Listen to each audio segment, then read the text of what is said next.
Sistem pengereman pada mobil umumnya menggunakan sistem central brake, di mana satu pedal rem ketika diinjak akan mengaktifkan rem pada keempat roda.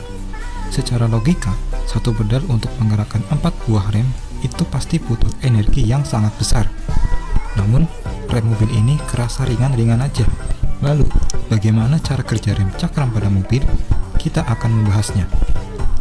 Biar lebih mudah, saya kelompokkan komponen pada sistem rem ini menjadi 3. Yang pertama komponen input, lalu ada komponen hidrolik, dan yang ketiga ada komponen aktuator.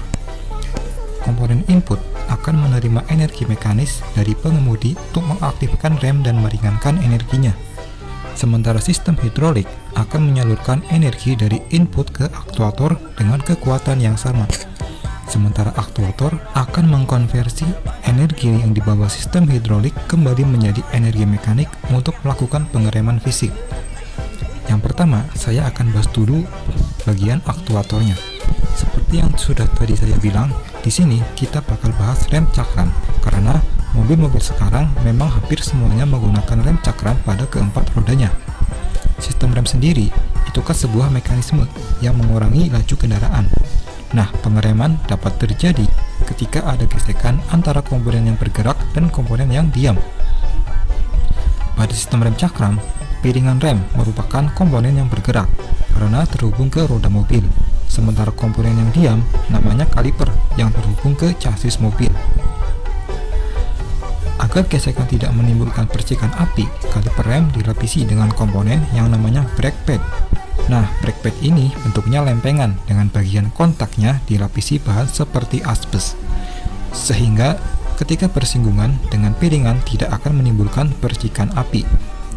Sekarang kita bedah isi di dalam kaliper ini.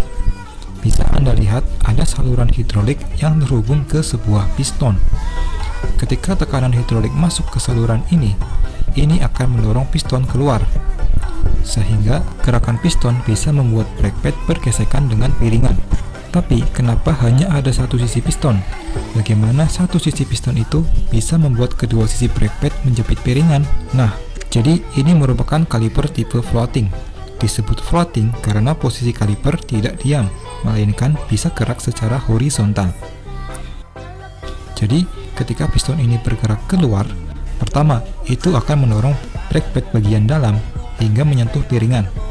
Setelah itu, gerakan piston akan mendorong kaliper untuk bergeser ke arah dalam.